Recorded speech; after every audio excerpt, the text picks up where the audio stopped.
So today we are going to understand about the sleep physiology, okay, and the EG part, okay. So first we are going towards the sleep physiology.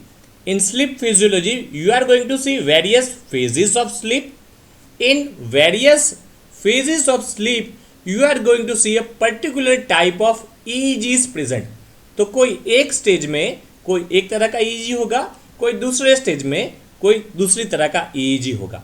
So first we understand sleep. उसके बाद हमें ये समझना है कि कौन से phase में कौन सा EEG होगा. तो जो भी आप यहाँ पे देख रहे हो अभी EEG वेव्स, वहाँ पे मैं सिर्फ आपको EEG वेव्स ही कवर करूँगा, क्योंकि as a first MBBS students आपको अगर इतना भी याद रह जाए कि EEG वेव्स कितनी तरह के होते हैं और कब देखने मिलते हैं, that is very sufficient for you. लेकिन few times a very tough short note अगर आ जाए, क्योंकि आजकल क्या है अप्लाइड का स्पेशल पार्ट बढ़ा रही है MCI कि भाई अप्लाइड पूछो करके, तो हो सकता है कि शायद आपको EEG की सेपरेट शॉर्ट नोट आ सकती है. ओके, तो उसके लिए पहले हम स्लीप पढ़ लेंगे और स्लीप में जो EEG वेव्स आ रहे हैं वो देख लेंगे. बाद में एक अलग से लेक्चर में बहुत ही रैपिडली हम EEG भी देख लेंगे, ठीक है.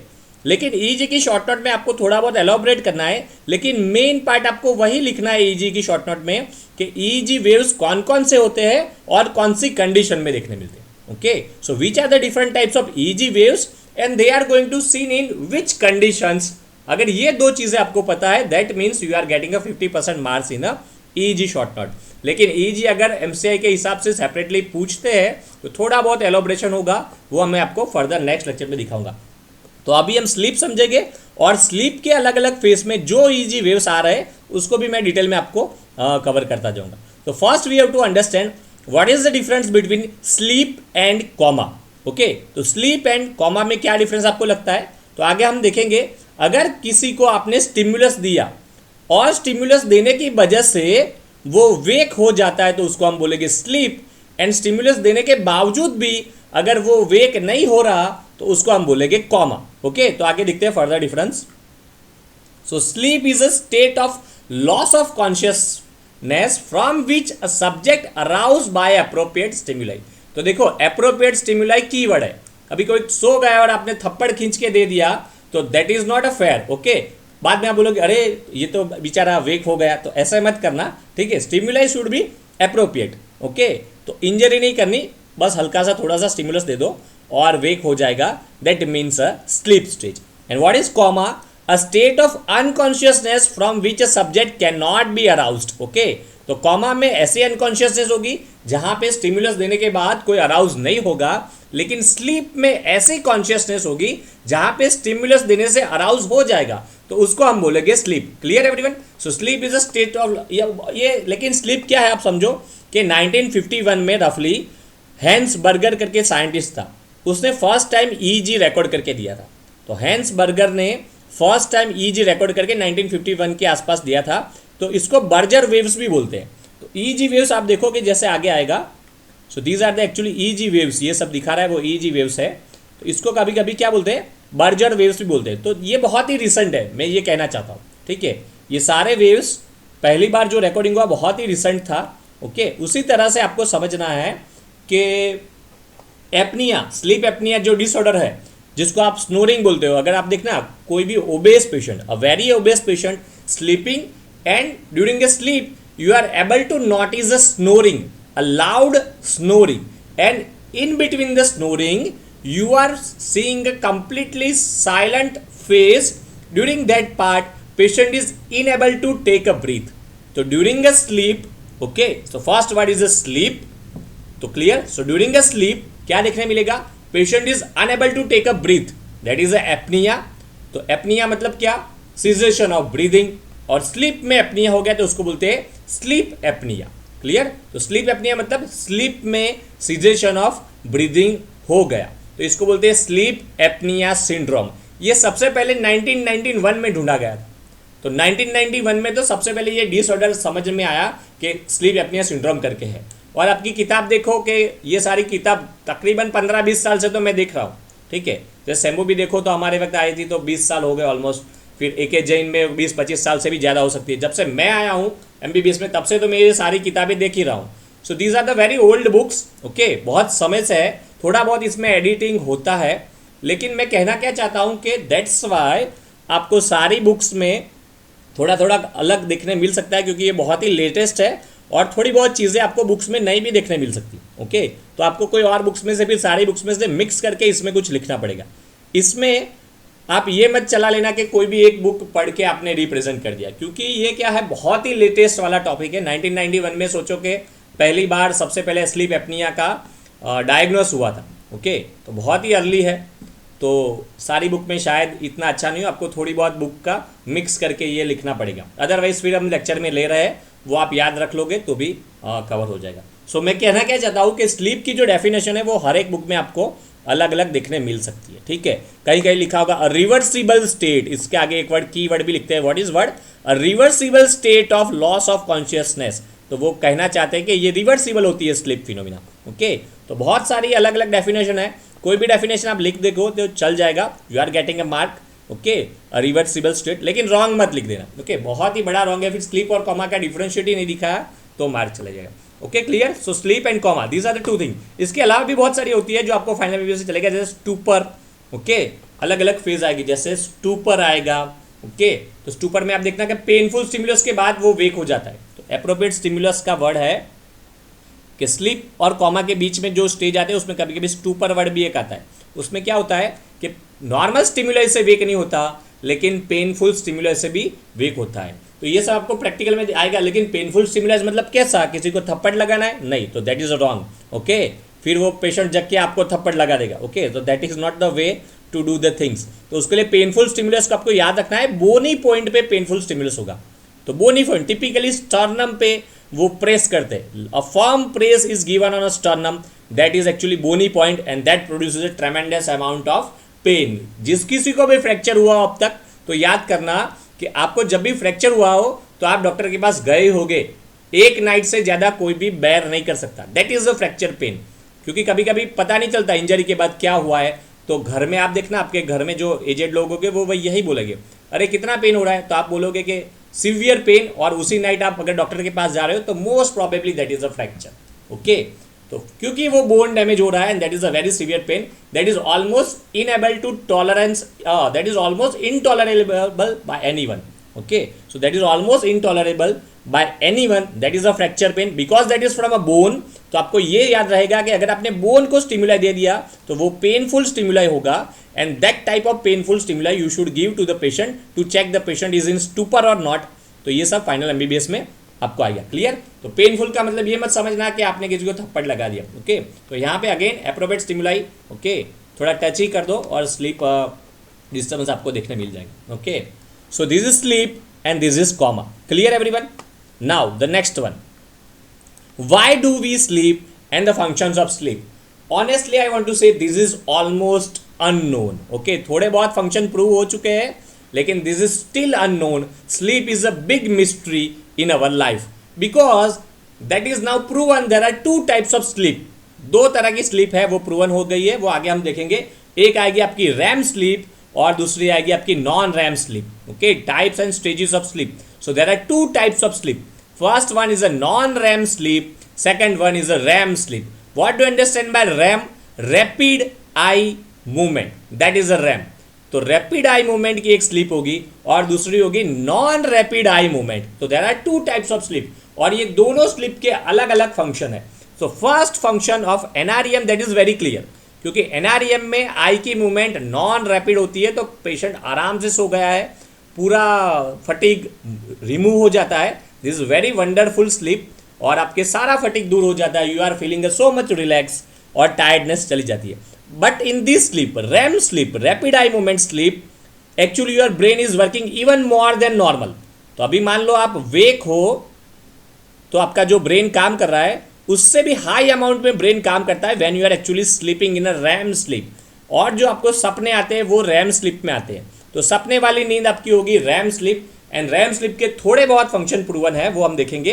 अदरवाइज रैम स्लीप के बहुत सारे फंक्शन हैं and that is a mystery that why such a high blood flow seen during a sleep, particularly in the REM phase, because normally during a sleep brain flow decreases, but in a REM sleep the brain flow increases in the brain. Okay, तो वो हम आगे देखेंगे. Okay, so there are two types of sleep. REM sleep and non-REM sleep. What is the function? Restoration of repair. So waking life disrupts the homeostasis and sleep may conserve some energy. So first one is clear. आप थक चुके हो, नींद में थक चुके हो, पूरा दिन काम करने के बाद तो सोने की इच्छा होती है, इसको बोलते हैं रिस्टोरेशन और रिपेयर. होम्योस्टेसिस, क्योंकि पूरे दिन आप थक चुके हो काम करके तो होम्योस्टेसिस चला जाता है. होम्योस्टेसिस मतलब आप सब जानते हो, नैरो रेंज में आपको बॉडी को मेंटेन करना पड़ता है, सारे पैरामीटर्स को, उसको हम बोलते हैं होम्योस्टेसिस. ओके, ये सब आपको ऑलमोस्ट शायद मेरे ख्याल से फर्स्ट लेक्चर में ही कवर हो चुका होगा. होम्योस्टेसिस किसने दिया था term homeostasis? Okay, who has given that name homeostasis? Anyone? तो इसका आंसर आता है कैनॉन. डब्ल्यू कैनॉन ने वर्ड दिया था homeostasis. Okay, and Claude Bernard ने वर्ड दिया था milieu interior. Okay, if you remember, Claude Bernard ने दिया था milieu interior. Claude Bernard is known as father of physiology. And आपको मिलर्यू इंटीरियर को अच्छे से मेंटेन करना है, इसको बोलते हैं होम्योस्टेसिस. ये दिया था डब्ल्यू कैनॉन ने. तो अगर आप लंबे समय तक वेक रहते हो तो आपका होम्योस्टेसिस धीरे धीरे डिस्टर्ब होता है. क्योंकि क्यों होता है? एटीपी खाली होता है, फटीग होता है. एटीपी खाली होगा तो O2 यूज नहीं होगा. O2 यूज नहीं कर पाओगे तो धीरे धीरे लैक्टिक एसिड बनना स्टार्ट हो जाएगा. ओके, क्योंकि अर्ली स्टेज में तो क्या होगा, आपका O2 अवेलेबल होगा और O2 से आप लार्ज अमाउंट में एटीपी से ग्लूकोज में से एटीपी लार्ज अमाउंट में बना पाओगे, एरोबिक मेटाबॉलिज्म. लेकिन मान लो आप थक चुके हो तो सफिशिएंट O2 आपको नहीं मिलेगा, तो बाद में एरोबिक की जगह एनरोबिक मेटाबॉलिज्म स्टार्ट हो जाएगा, लैक्टिक एसिड बनना स्टार्ट हो जाएगा और ये सब पीएच को चेंज करेगा, टेम्परेचर चेंज करेगा. तो ये सारी चीज़ें आपके होम्योस्टेसिस को डिस्टर्ब करती है. To gain again a normal homeostasis you required sleep. Sleep may conserve some energy. Okay, तो इसी वजह से एनर्जी को बचाना है तो भी सोना पड़ता है. टिपिकली आप देखना, if you have a infection, fever है, इन्फेक्शन है, then you required a large amount of sleep because your body want to preserve energy. तो टिपिकली इन्फेक्शन होता है, फीवर होता है, ये सारी कंडीशन में एनर्जी को प्रिजर्व करने के लिए भी स्लीप आती है. Clear everyone? तो एटीपी खाली हो जाएगा तो स्लीप आएगी और वापस एटीपी रिस्टोर हो जाएगा. This is seen during a which sleep, particularly non rapid eye movement sleep. तो स्लीप के फंक्शन तो सारे लड़के लिख देते हैं, लेकिन अगर आप मेंशन करते हो कि ये नॉन रैम का फंक्शन है, ये रैम का फंक्शन है, that means you are getting a very high marks. Okay, तो ये नॉन रैम स्लीप का पहला फंक्शन क्या है? फटीग को रिमूव करने का. और एटीपी के खाली होने से नींद आती है तो इसको बोलते हैं, एटीपी खाली होने से जो नींद आती है इसको बोलते हैं होम्योस्टेटिक ड्राइव. क्या बोलते हैं? Homeostatic drive. दो तरह की ड्राइव आएगी, आप देखो, सर्काडियन ड्राइव और दूसरी आएगी होम्योस्टेटिक ड्राइव. सर्काडियन ड्राइव मतलब हर एक को एक पर्टिकुलर टाइम पे नींद आ जाती है. किसी को 11 बजे रात को नींद आती है, किसी को 12 बजे रात को नींद आती है, किसी को 1 बजे नींद आती है. वो टाइम पे नींद आती है, चाहे आप दोपहर में कितना भी सोए हो, लेकिन एक पर्टिकुलर टाइम पे आपको नींद आती है. इसको बोलते हैं circadian clock. Circadian 24 hour rhythm. डीएन मतलब डे और सर्का मतलब जो डेली हो रहा है वो. तो 24 आवर की रिदम को हम बोलते हैं यूजुअली सर्काडियन रिदम. ओके, तो सर्काडियन रिदम 24 आवर्स की होगी और जो 24 आवर्स पे जो होता है स्लीप आती है उसको हम बोलते हैं सर्काडियन ड्राइव. मतलब एक पर्टिकुलर टाइम पे नींद आती है. किसी किसी को दोपहर में भी नींद की आदत होती है, तो बेचारा प्रैक्टिकल में आएगा 2-2:30 बजे और उसी वक्त नींद आती है, टीचर्स खड़ा कर देते, एब्सेंट पूछ देते. क्या कर, जाने दो अभी तो. लेकिन अच्छा है, ठीक है, सब कुछ ऑनलाइन चल रहा है, अटेंडेंस तो बस पढ़ा नहीं पढ़ा हो जाती है. ठीक है, और बाद में अपनी मर्जी से भी स्टूडेंट टाइम से पढ़ सकता है. ठीक है, दिस इज गुड और बैड, इंडिविजुअल पे डिपेंड करेगा. Okay, now again circadian clock, everyone clear कि ये डेली होगा, पर्टिकुलर टाइम पे होगा. लेकिन what is homeostatic drive? If you are working too much then you are feeling sleepy, that is homeostatic drive. Okay, भले शाम को 7 बजे यूजुअली आपको नींद नहीं आती, लेकिन इतना काम दिया है टीचर ने, इतना काम किया, 10 बार लिख के आओ, 20 बार लिख के आओ, तो बेचारा स्टूडेंट थक के 7 बजे ही सो जाता है. ठीक है, because of lack of ATP. Lack of ATP चला गया है तो नींद आ जाती है. इसको बोलते हैं होम्योस्टेटिक ड्राइव. ओके, एटीपी टूट जाता है तो क्या बनता है एवरीवन? एटीपी टूट जाता है तो क्या बनता है? ADP, adenosine diphosphate. Very good. Adenosine diphosphate टूट जाता है तो क्या बनता है? AMP, adenosine monophosphate. Again very good. और एडेनोसाइन मोनोफॉस्फेट भी टूट गया तो क्या बना? एडेनोसाइन. तो if you remember the key word, adenosine is the substance which makes you sleepy. तो ये की वर्ड आपको याद रखना है. Adenosine is the substance which makes you sleepy. Clear? अगर आप लंबे समय तक काम करते हो तो एटीपी टूट के एडीपी बनता है, एडीपी टूट के एएमपी बनता है, लास्ट में एडेनोसाइन बनता है और एडेनोसाइन आपको स्लीपी करता है। की substance if you remember, adenosine एक और जगह भी आता है if you remember in the cardiac physiology. Cardiac में आपने कोरोनरी सर्कुलेशन में लिखा होगा adenosine is a particularly local vasodilator. क्योंकि आप थक चुके हो इसका मतलब एडेनोसाइन बन चुका है, तो एडेनोसाइन ब्लड को बोलता है अरे भाई मैं तो थक चुका हूँ, ब्लड वेसल को डायलेट कर दे तो थोड़ा बहुत और अमाउंट में ब्लड मिल जाए तो आई एम फीलिंग गुड। तो एडेनोसाइन इज अ सब्सटेंस जो वाजोडाइलेशन भी करता है। They are going to tell the coronary arteries that please dilate because of I am tired. If you dilate and give me a large amount of blood, that is a very good for me. So that's why adenosine is speaking like this. Okay. So adenosine is a substance which makes you sleepy, and that is your homeostatic drive. And circadian drive is a different things. So there are two types of drives which makes you sleepy: homeostatic drive and circadian drive. Okay. So the first function, maintenance of the homeostasis, is done as a restoration of the or repair function, that is particularly in the NREM sleep. Okay, कौन सी sleep में होगा सबसे पहले? NREM sleep. NREM मतलब non rapid eye movement वाली sleep में ये function होगा। अभी मान लो आप सीधे सोने गए हो, ओके, आप सो गए हो और आपको ये सारे फंक्शन कवर करने हैं।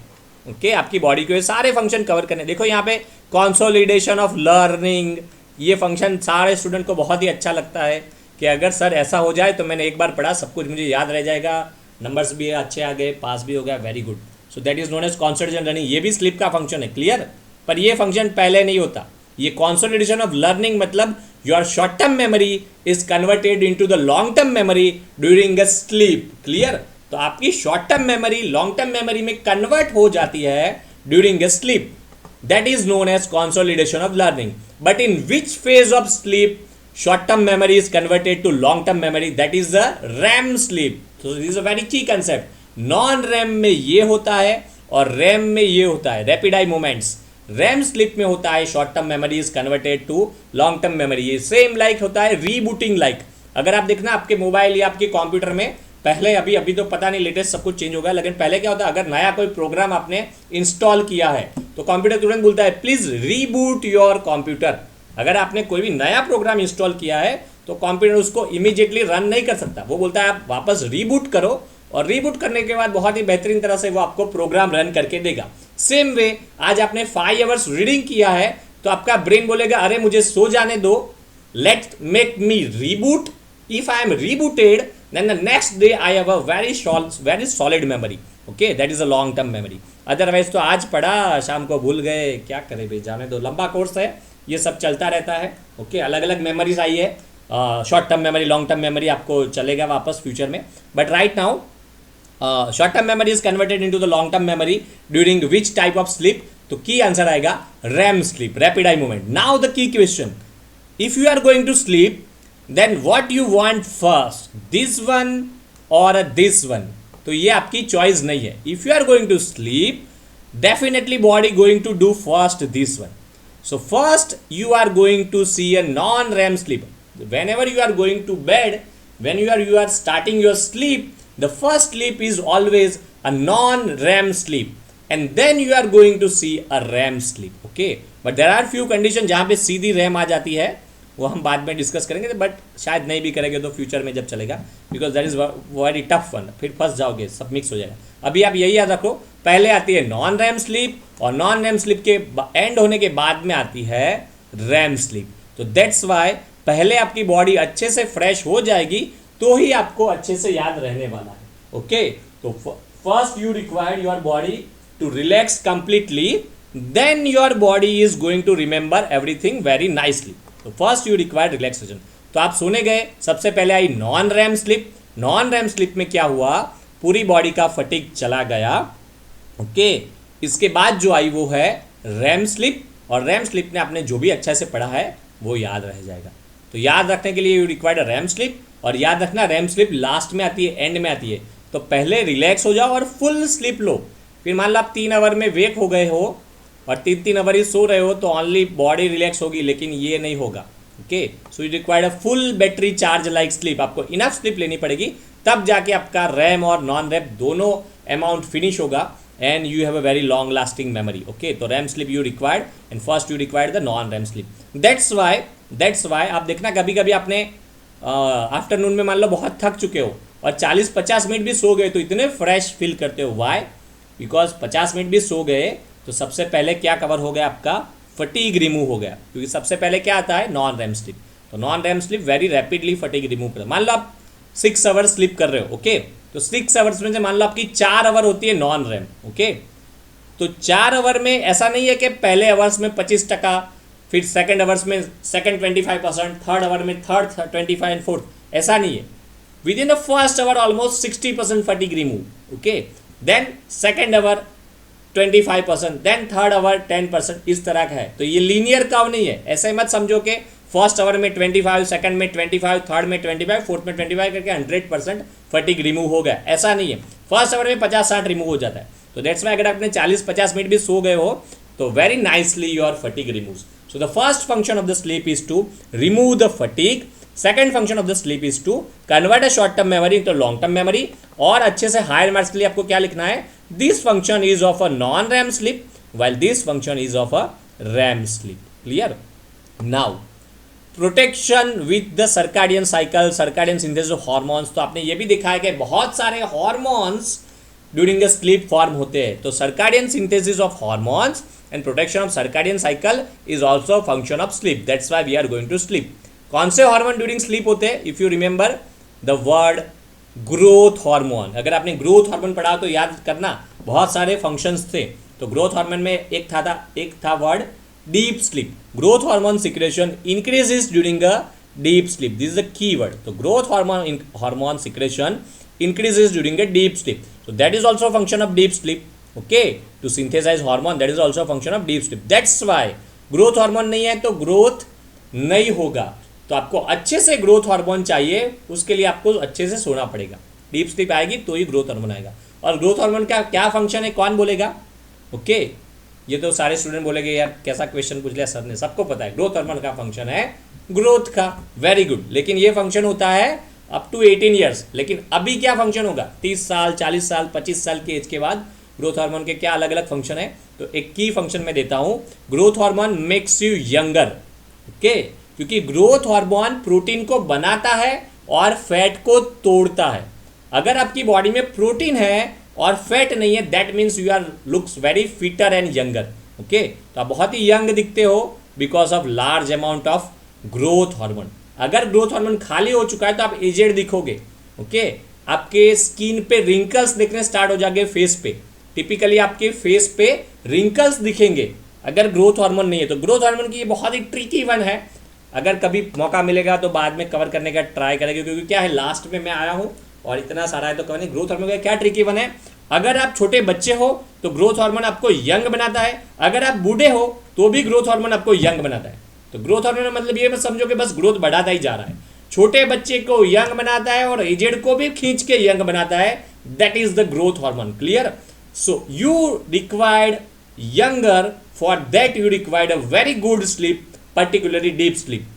क्योंकि डीप स्लीप में आता है growth hormone and growth hormone maintains the protein level and decreases the fat level. That's why your skin looks younger, wrinkles नहीं दिखेंगे फेस पे, and therefore you required a deep sleep. और अगर छोटा बच्चा आपके साथ आ रहा है then again he requires a deep sleep, क्योंकि डीप स्लीप में ग्रोथ हार्मोन छोटे बच्चे में आएगा और बहुत ही अच्छे से ग्रोथ होगा। तो even for a young child you required a very nice deep sleep. तो मोबाइल का इस्तेमाल लेस करो, अच्छे से टाइम पे सो जाओ, okay, because sleep gives you ट्रेमेंडस amount of things that is very good for you, okay. और क्या है फंक्शन हम देखते हैं, dreaming. Dreaming is also function of sleep, particularly which sleep में आता है ड्रीमिंग? REM sleep. अब ड्रीमिंग क्यों आता है, ड्रीमिंग के क्या फायदा है? दैट इज, मैंने बोला था ना थोड़ा बहुत मिस्ट्री है, ये मिस्ट्री है। कभी कभी बोलते हैं ड्रीमिंग कुछ सिग्नल देता है, कभी बोलते हैं ड्रीमिंग से रिलैक्स हो जाते हैं, लेकिन there are so many function of dreaming not proven yet, okay. तो ये dreaming is also part of REM sleep, but what are the function of dreams, that is mystery, इस पे रिसर्च चल रहा है, okay. And remodelling of the synaptic function, ये आपका homeostasis जैसा ही हो गया, वापस रीमॉडलिंग कर दिया, ओके। तो this all are the functions of sleep. Clear? दो तो मेन आने चाहिए, वहां पे 50% मार्क आ जाएंगे। नॉन रैम स्लीप का फंक्शन फटीग दूर करने का, रैम स्लीप का function short term memory is converted long term memory. ये दो आ गए तो 50% मार्क आ गए। बाकी का जो आपको 20% मार्क कवर करके देगा वो कौन सा? हॉर्मोन्स वर्ड आना चाहिए to maintain a circadian signal hormone like a growth hormone. फिर मॉर्निंग में आता है कौन सा, corticosteroid. Corticosteroid hormone early morning में इसका सिंथेसिस होता है, क्योंकि जैसे आप वेक हो तो लड़ने के लिए तैयार हो जाओ जिंदगी में, इसके लिए अर्ली मॉर्निंग कॉर्टिकोस्टेरॉइड आता है। स्ट्रेस हार्मोन भी बोलते हैं, क्योंकि सबको पता है सुबह उठे तभी से स्ट्रेस चालू ही हो जाता है, इस जमाने में बहुत ही दौड़ना पड़ता है, ठीक है। तो that's Y early morning wake up हुआ, स्ट्रेस स्टार्ट हो गया, तो उस स्ट्रेस से फाइट कर लो, उसके लिए अर्ली मॉर्निंग हो जाता है स्टीरॉइड का secretion. Clear. So circadian synthesis of hormone, these two hormone particular steroid and growth hormone, ये दोनों हो जाएगा आपके फंक्शन स्लीप। तो that's why sleep is a very key one and you required a large amount of sleep.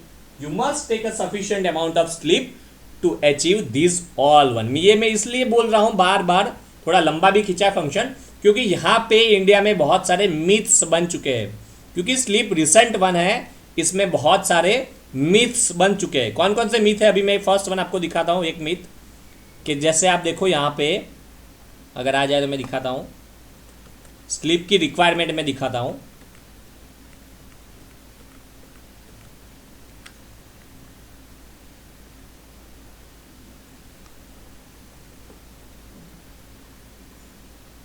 Okay, sleep की requirement कहीं पे हो तो मैं दिखा, अदरवाइज मैं अर्बली, हाँ यहाँ पे मिल जाएगी हमें।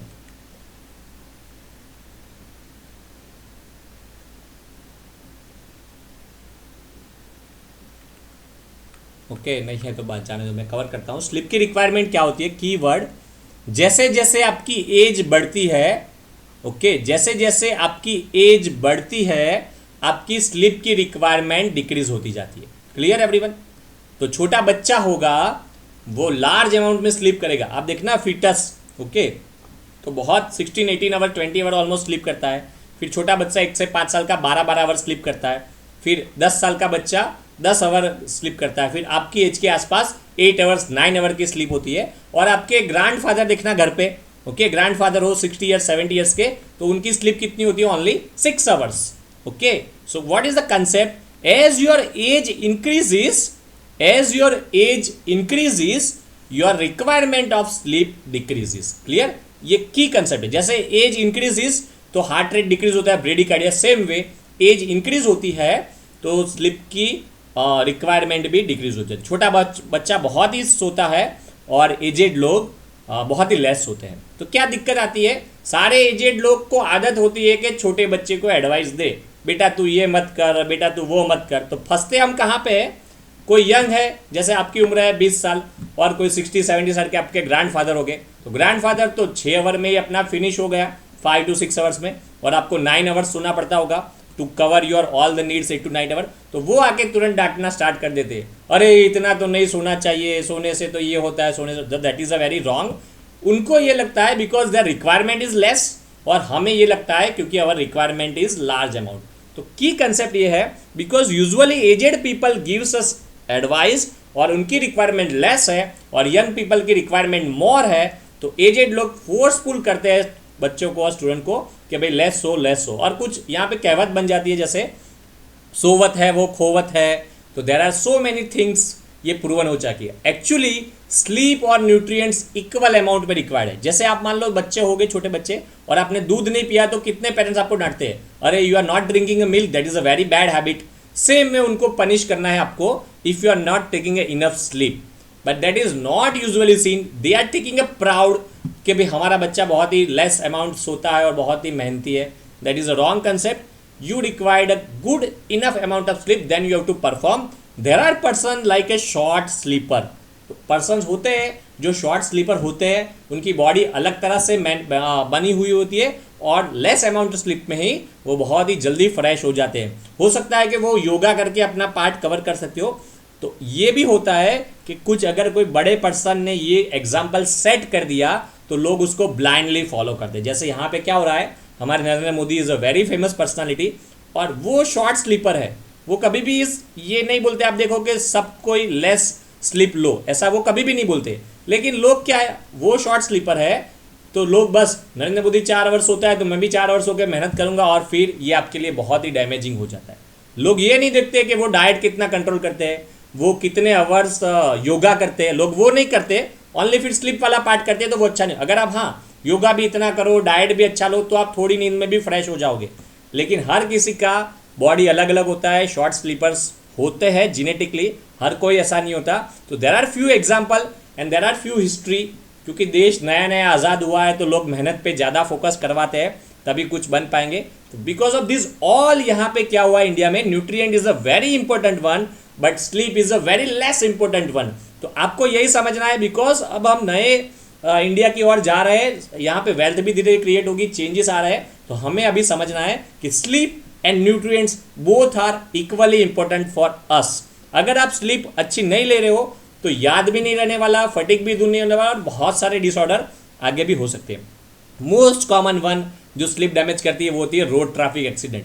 लेस स्लीप ली है, अर्ली मॉर्निंग ड्राइवर आ रहा है एंड रोड ट्रैफिक एक्सीडेंट हो जाते हैं स्लीप में। वो आगे हम देखेंगे स्लीप कैसे रोड ट्रैफिक एक्सीडेंट में कन्वर्ट होती है, बहुत सारा। अगर टाइम बचेगा तो देखेंगे, अदरवाइज ये आपके लिए चलेगा। Okay, usually sleep decrease your judgment skill. अगर आपके पास स्लीप नहीं है तो आपकी जजमेंट स्किल डिक्रीज हो जाती है, आपकी मोटर एक्शन भी स्लो हो जाती है। दैट्स वाई आप जब ब्रेक लगाते हो कार की तो वो स्लो लगती है और एक्सीडेंट हो जाता है if you are not taken the enough sleep. Okay, so there are so many function of sleep. तो की कंसेप्ट है कि these all are the functions of sleep, और आपको लार्ज अमाउंट में स्लीप लेनी है। ओके, तो अभी हमने देख लिया functions of sleep and you required a large amount of sleep. हमने बहुत ही की कंसेप्ट देखा ग्रोथ हार्मोन का। ओके, यहाँ पे हमने एडेनोसाइन देखा जो कोरोनरी सर्कुलेशन में ये काम आएगा, ग्रोथ हार्मोन भी देखा जो ग्रोथ हार्मोन में काम आएगा, स्टीरॉइड भी देखे जो अर्ली मॉर्निंग सिक्रेशन में भी आपको काम आएंगे, short term memory to long term memory भी देखा, वो भी आपको काम आएगा। Which part of the brain convert short term memory into long term memory, if you remember which part, hippocampus. So hippocampus is the part which converts short term memory into the long term memory. Why hippocampus is able to do that? Because hippocampus contains only 3 layers. क्योंकि पूरे cortex में 6 layer होते हैं, only hippocampus में 3 layer होता है, तो वो शॉर्ट टर्म को लॉन्ग टर्म में कन्वर्ट करके देता है। तो ये इतना ही पेज था, लेकिन मैंने बहुत ही लॉन्ग लिया है क्योंकि सारे फंक्शन आईएमपी है फ्यूचर में के लाइफ के लिए भी, आपके लिए भी। और जैसे जैसे आप आगे जाओगे ये सारी चीज़ें और आईएमपी होती जाएगी, क्योंकि इस पर रिसर्च आता जाएगा और एग्जाम में बहुत ही आएगी। और रियल लाइफ में भी आईएमपी तो मैंने लॉन्ग लिया है, प्लस मैंने बहुत सारी चीज़ें कवर भी की है इसके साथ, जैसे ग्रोथ हार्मोन, फिर कोरोनरी वाला। तो क्योंकि ये सारी चीज़ें काम की है तो ये सब आपको अच्छे से याद रखना। अब हम नेक्स्ट में देखेंगे थियरीज ऑफ स्लीप, लेकिन ये मैं ब्रेक रख के नेक्स्ट लेक्चर में कवर करता हूँ। Okay, so I hope you understand this lecture.